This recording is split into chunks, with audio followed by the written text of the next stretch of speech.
Hi everybody, welcome back. My name is Bethany and today I am going to do a little tutorial about something that I find gets ordered a lot, special ordered a lot this time of year, which is the athletic t-shirts with the numbers and a name on the top. And sometimes I have to use new materials, which I'm going to do for the first time ever in this video. And it's a definite experiment, but anytime you are using new materials, make sure you do your research and you look up as much information about those materials, making sure that they're the right fit, and so that you have the right look when you finish your project. So enjoy the video! So we are here, switching gears just a little bit, stepping away from the card making for a moment. I had a request for some HTV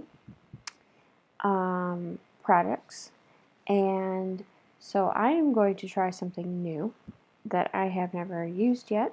I have purchased some StarCraft HTV, the SoftFlex, and it's a low heat firm press, and it's a very short time that you press it for. So I think for the layering look that I'm going for, it'll be perfect. I have high hopes, at least. And we're going to press it on an ideal tee, which is a cotton poly blend. As you can see, I have it loaded up here on my Cricut. I'm not going to do all of the layers with you. I'm going to do some of them on my own, but I want you to at least see a little bit of the process that I go through when I create these t-shirts. So the sheets that I've purchased are 12 by 24 inch long sheets, so that's the first thing I'm going to change on my mats when they pop up here. I'm going to do a little bit of rearranging, making sure that the mirroring is on for all of the layers, because that'll drastically change some of the placement I have for each of these layers. Just because you change one color to 12 by 24 does not mean the other color gets changed to 12 by 24. So making sure you do that as well. So what I've done is I've arranged all of the mats so that I have minimal amounts of waste when I go to cut this, and I can use the rest of the material for a different project. So we're going to start with the back layer, the maroon, and press continue here. According to all the research I've done, it basically says that you should just cut it like it's the everyday iron-on. For the SoftFlex, it's nothing super different. So that's what we're going to go ahead and do. You want to make sure that your mat is as clean as possible, and because we're doing a 12 by 24 size, this mat I usually keep pretty clean, but iron-on really needs a clean mat. The other thing too is, you'll hear it 50,000 times anytime you're working with HTV, is always shiny side down. So this one is pretty easy to see which is the shiny side and which one isn't, but as you'll see in a minute, sometimes you can't tell the difference, and that is totally okay. So if we're lining it up on a very sticky green mat, usually eyeball it, make sure, as long as I have one side mostly lined up, the rest seems to kind of fall in place. So starting from the corner, use my scraper. You can use a brayer too as well to get as many of those bubbles out as possible, because you don't want them to mess up your cutting lines too, even though it's going to just be on the carrier itself. You still want to get as many bubbles out as possible whenever you are doing iron-on. So I have everything set. I'll open my Cricut up and load this baby up. You'll notice with the SoftFlex, it doesn't quite go to the 12-inch line. So I am going to double check that some things don't go all the way to the 12-inch line on my matte editing. So while I load that, I'm going to check that and make sure, because I think I have one. And you can actually always go to the little green edit button before you cut and make sure that you've brought things in a little bit. So now I'm going to hit done, and I am going to let the Cricut do its magic.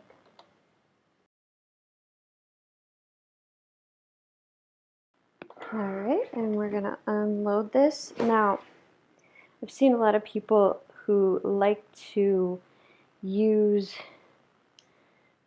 the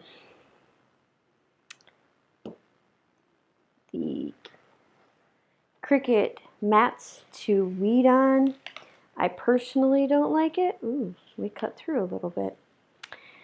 Looks like the carrier sheet is a little more fragile than the regular everyday iron-on. So for next time, I will know to use a little less pressure. But sometimes you'll see people actually do their weeding directly on the Cricut mats, and I am not personally crazy about it. So I tend to take it off completely and do it that way. Also, some people peel the mat away from the carrier. I don't have a preference to do or not do that, so I just do whatever works in the moment. So, as promised, I was going to show you how different the white looks. It is pretty shiny on the regular side, but it's even shinier on the carrier side. So I'm going to make the adjustments of making sure that we have a slightly lighter iron-on. I'm going to do iron-on. Nope, it's going vinyl plus. Because I'm on the Explorer Air, this is the Explorer Air and not the Maker, I'm actually going to change my settings and do the custom. Looks like we're going to have to browse all materials. We'll do the everyday iron-on, but we'll do less pressure. Pressure, we want less. So hopefully that will give us the intended result. So I'm going to line this carrier shiny carrier sheet down, and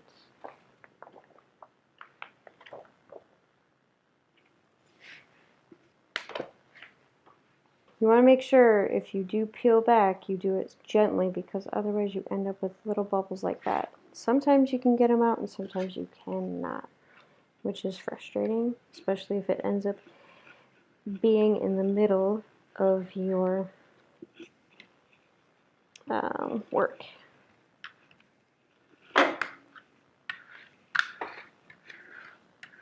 Alright.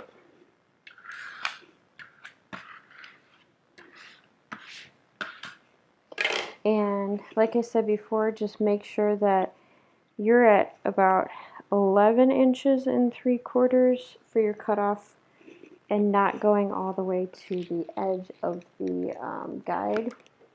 You can see that edge, usually the Cricut guide will line up to right about here. So you use about 1/8 of an inch. This carrier sheet only goes about 1/4 of an inch less than the 12-inch mark. So want to make sure to make a note of that too on your board. And we're going to go ahead and get this cut then. So we have finished cutting the both layers, the white and the maroon layers out. So now I am just going to take this off the carrier sheet and weed out all of these letters and numbers. It's going to take some time, but it can be done. So one of my tricks for when it is a darker color, sometimes it's easier to see the darker colors. I usually don't use a light box for the darker colors unless it's like a black and you can't see the outline whatsoever. Sometimes I will boost the light, and that'll help a little bit. This isn't too bad, so this will go pretty quickly. I've heard it said about the SoftFlex that it weeds like butter, and I would agree. It kind of comes off pretty quick. The carrier, though, make sure that you keep the carrier as straight as possible because it does seem like the carrier is easy to bend itself. It's not as thick of a carrier as the Cricut, which is probably why, or the Cricut brand, which is probably why it cut through just a little bit in some of those parts, but not consistently in all of the parts that it cut out. So, yeah, because you'll see it cut out the part of the carrier here, but this carrier on this side stayed fine. Go figure. Yeah, it's a little inconsistent. So hopefully when I change the pressure, we'll find out really quick when we do the matte or the white. We'll see if we fix that issue or not.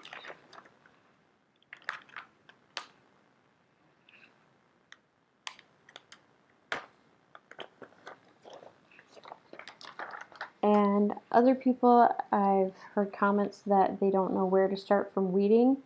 My trick is, as long as you know you have it cut out around the object, just start with the outside and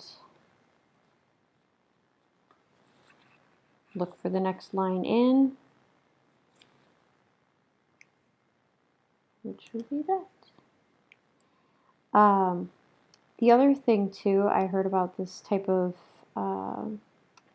HTV is that it does a lot better when cutting for the smaller intricate cuts. Like you can do like fancier swirls and stuff like that, and I would tend to agree. I had a similar design with a regular iron-on vinyl HTV recently. I believe it was the Cricut brand that I was using at the time, but it had similar quote-unquote dials, buttons, whatever, as this design specifically, and yeah, it definitely did rip. Certain parts, especially coming around the corners, and so I think this StarCraft does pretty good. So I have layer 1. You can see those little buttons right there. I don't know if you can see them, but they would have ripped probably. I would have had to go a lot slower if it were the Cricut brand's SoftFlex. So that worked pretty well. Here you can see I have grabbed the Cricut brand of the light box. I have not splurged for the cordless one, but it kind of helps just a little bit more for the white because the white does blend in with these tinier letters. So I'm hoping that will help illuminate, and this is nice because it doesn't need a whole lot, so I don't need to overdo the illumination of the light, but just enough to help me see what's happening back here is all I need. So then at least this one, basically just one pull and done. Make sure I can line that up. Looks great. Okay. And then this is going to take a little bit more effort. It should seem. The one thing is that I say every time you're doing intricate lettering, just go as slow as possible when you're weeding. It's not a race, because it would be annoying to figure out, hey, where did that letter go that's missing? Is it in the corner, or you missed a dot? Oh, like right now. I just did the exact same thing I said don't do, which I went too fast. And now I have one of the lines off track. So this Cricut weeding tool is great for helping. So this is doing better though than I would say most other iron-ons so far in terms of getting all of the lines. And I see I have another one over here that's not coming off completely, so I'm going to just help it.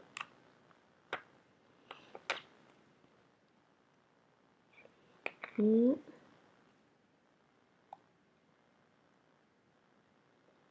That's what tends to happen with the smaller lettering though, especially for iron-on. Vinyl, sometimes it'll happen with vinyl too, but I find it happens so much more often when you're doing iron-on and you have smaller text. I actually started, I think my first iron-on project, I believe, was a onesie for my daughter.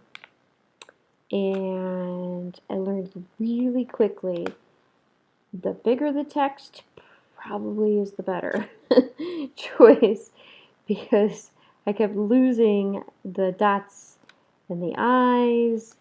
Like I had one design, I remember I had an ellipsis, a dot, dot, dot, and yep, lost all 3 of the dots before I even could iron it on.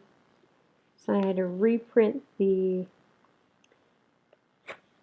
3 dots alone just so I could make the design I had work. And it was very frustrating, but it was a big learning moment for me, so I guess in that sense I'm okay with stuff like that happening, because that forced me to figure out how to pay attention not to just my design, but also how is the vinyl or the iron-on going to respond to my design. So it's not, I don't get it right all the time. I waste plenty of material. I don't like to, but it happens. I still make lots of mistakes, like I will still occasionally even forget to mirror and iron on, and it'll start cutting and I'll go, oh no, that's the wrong direction, I meant the other way.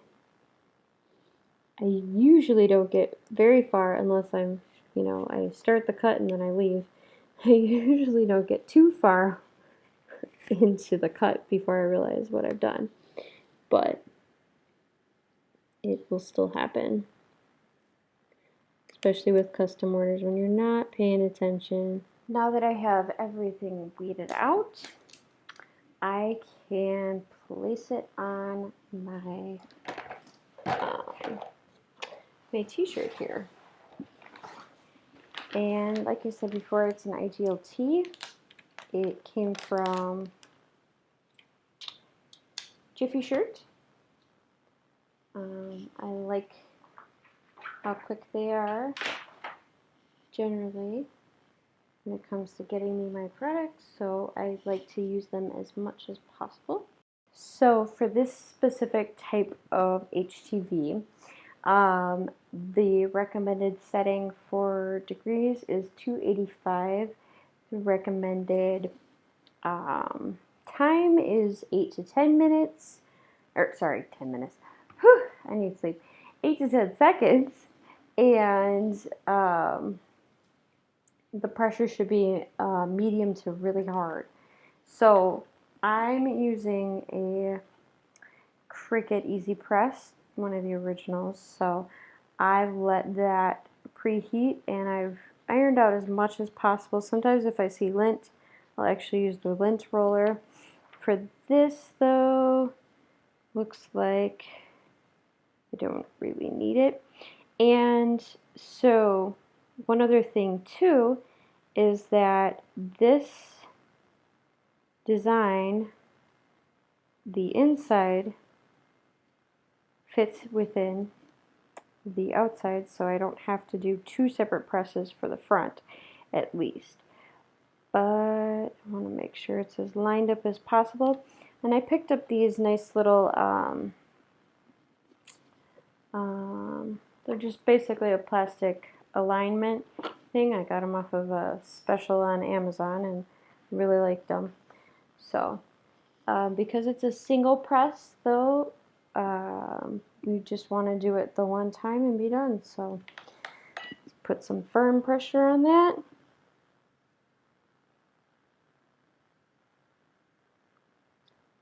And see what happens. Actually, I'm going to iron out some of these lines I created here with that press. So the other nice thing about this brand is that the StarCraft is really good for things that'll burn easily. So if there's a higher content, I forgot what fabric they were saying, but if it's something that can burn pretty fast, this is really good for making sure you don't end up with burn marks. So I'm just going to do semi-quick here. That worked. It's amazing what 10 seconds can do. And it looks like everything's there. And I really like this already just for the fact that it looks painted on. It doesn't look like your regular HTV that you would see on shirts. It actually looks almost like, yeah, like it's already part of it. And the fact that it's a stretch kind of gets me excited too. So you'll see that I've lined it up. You can see that in the pack that I got from Amazon, it says adult back. So that helps me find the difference between the back and the front. I'm going to keep it the standard 4 inches down, but might be a little bit off center. I also want to make sure that the wording is a full inch. The base of the wording is a full inch from the top of the numbers, and there we go. All right, so we got to get a little bit creative because now I'm going to use the mini, what is this? The mini heat pad and put it under here because I don't want to press on the front that I already made so nice and neat.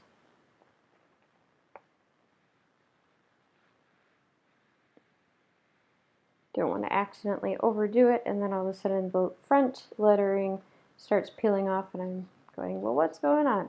So because the top portion is a full press, but the bottom portion isn't, and most likely I'm going to hit the top portion again. We're just going to do it for about 5 seconds and see where we get to. Because this will be considered the bottom layer, and I'm not going to put full pressure on it. Not yet. I'm also not going to take the carrier sheet off of the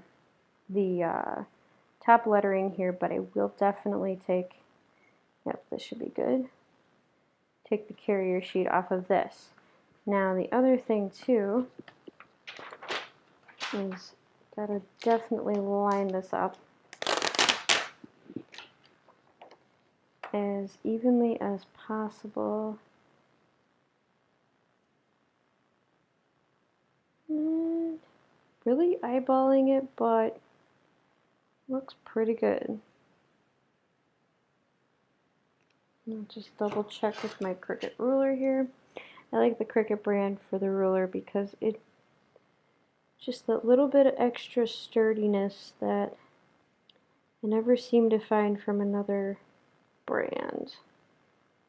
A little bit close on this side. A little wonky here. It's also different because it's a stretch material. And we've got lint on the carrier sheet, but not on the fabric. Go figure. Okay. I think we look pretty good. Alright. So the one thing I'm seeing is that there is actually, the carrier sheet does not cover that, so I actually grab the used carrier sheet and I give it a little extra boost on top of that to make sure that that's covered. Otherwise, I would grab a, it's not covered. Otherwise, I would just grab a piece of butcher paper, which is basically parchment paper.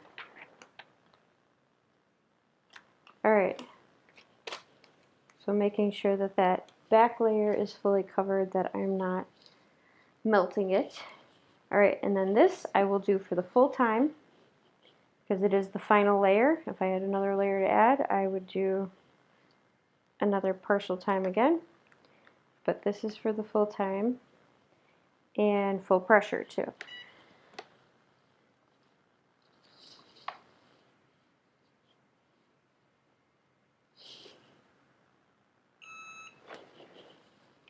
And we will find out shortly if it worked. So that looks pretty good. And since it's a warm prep or a warm peel, don't want to wait too long to let it cool and dry. And there you are. There's the back. And just double check the front. We still look good. Well, I am absolutely thrilled with the results. So I'm going to go and do the rest of them, and I will see you all later. Another thing I wanted to show you real quick was that whenever you have multiples of the same logo or the same text and you want uniformity, what I do is, you know how I put the base, the little one inside the big one, so this one goes on the bottom, but I just go, and once I have the first one lined up, I line up the next one, and then I pop this one on top. It really only works if you're going to do the layers ironed on together. Obviously, when you're doing two single layers, you're just going to end up having to iron it up anyways, but that's my fastest way, and then you just peel each individual layer off when you're ready to go. So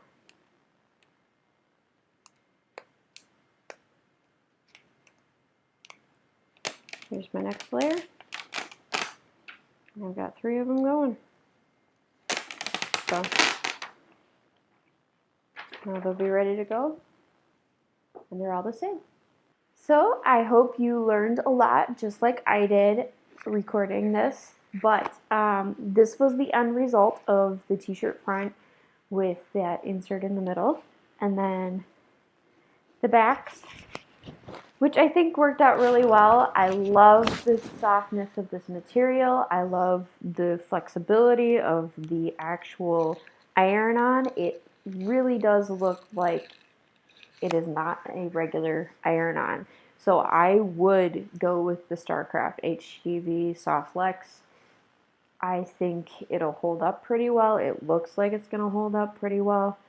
And, you know, I hope you learned a lot, and I hope you don't forget to like, share, and subscribe. Hit the little bell below, and make sure you don't miss my next video. Thank you.